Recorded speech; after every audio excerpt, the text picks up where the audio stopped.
have you been in any shows in the area, or regarding your art?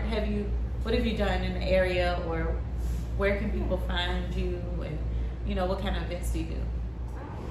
At the top of the list, it's like usually gallery exhibitions, which I had one here in Richmond.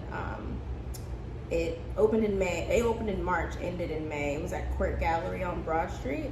I don't have anything open now in Richmond, but oftentimes I'll like teach workshops. The type of work that I make is sculptural, but I use wool, and I use a process called needle felting. So we didn't even get into like the details of like what I do, but needle felting is like, I found it to be an easy way to like incorporate it into a workshop. So like there's a couple places around the city, whether it's the BMFA or the Visual Arts Center, I'll like teach some kind of felting workshop. What is felting? So felting is, well, there's two types of felting. There's dry felting and wet felting. Wet felting is a little bit easier to kind of grasp onto, because basically you're layering pieces of wool, adding soap and water, put it in between plastic, and then you massage it. And what happens to the wool when it gets felted is it's agitating and allowing it to stick to itself, kind of like dreads, like the way our hair dreads up if you don't touch it. That's what wool does.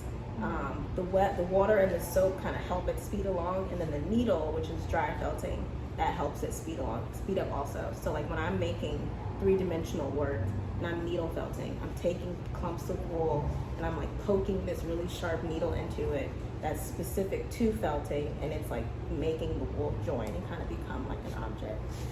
So that's what I do. That sounds so interesting. Like I would love to see that. It's so therapeutic. Like when I teach workshops, and I've done youth classes, I do a lot of adult classes, like ages, I've done like 4th and 5th grade up to like older groups of people. And everyone is always like, wow, this is really calming. Like I've heard kids say this is so satisfying, like poking a needle. I always joke that like if you're having a bad day, come and poke the wool.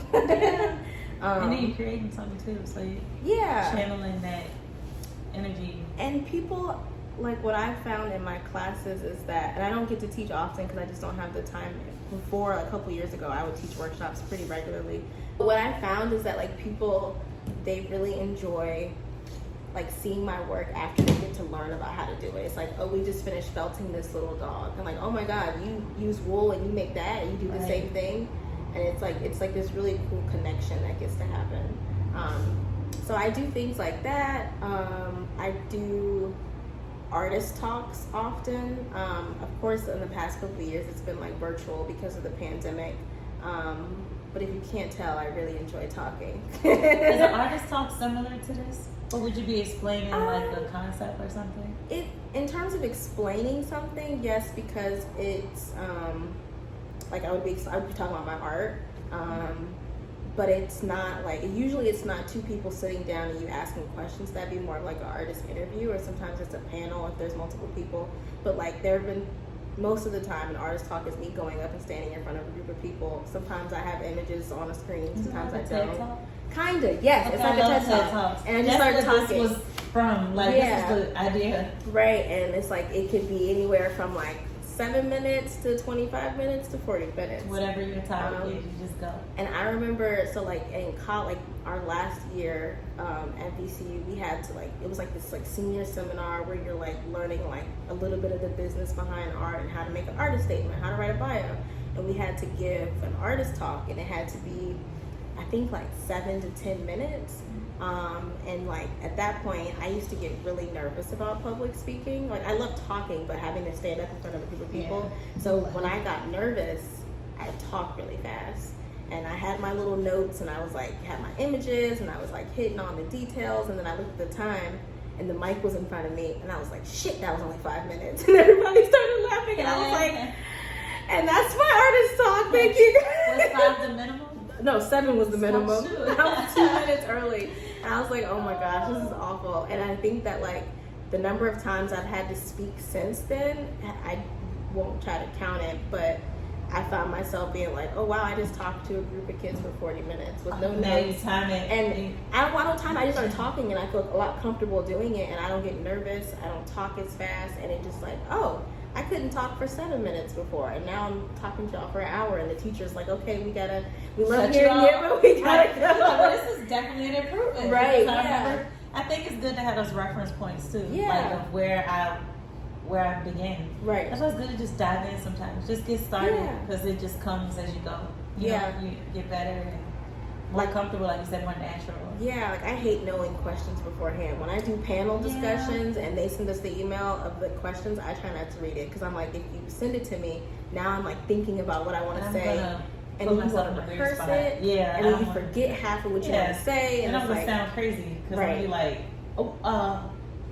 well, yeah. Well, I wanted to say there. Right. Just let me flow naturally. Yeah. I'm pulling from where I'm at right now. Right. Yeah. That makes sense.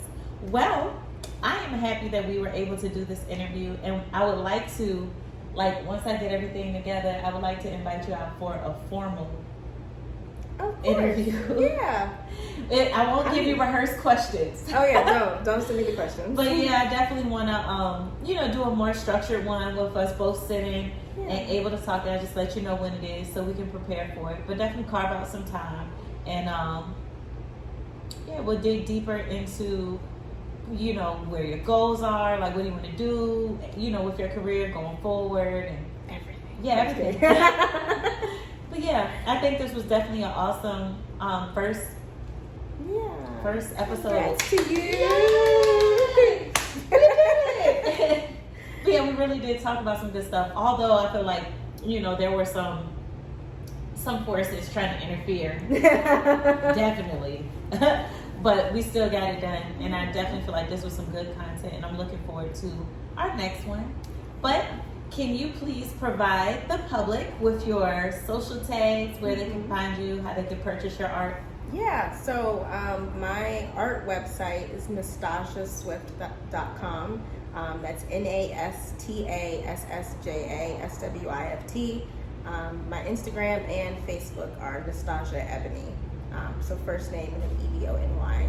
And that's where I post all things art and events and exhibitions and new work and process photos. A little bit of my cooking and now a lot of bit of my dog. So anything about my life. All I heard was cooking. So yeah. All right. Well, thank you so much. And for us, we are Diamond Venom Artistry, Diamond Venom Braiding Studio, located here on Hall Street in Southside, Virginia. If you're interested in booking an appointment, you can go to www.diamondvenombraids.co, or alternatively, you can go to our Instagram, and the link is in the bio. We also have a training academy that you are welcome to join so that you can learn how to create your own successful beauty business. That is www.dvabosslabacademy.com. Thank you so much for watching this Boss Talk, and we look forward to seeing you on the next one. Bye.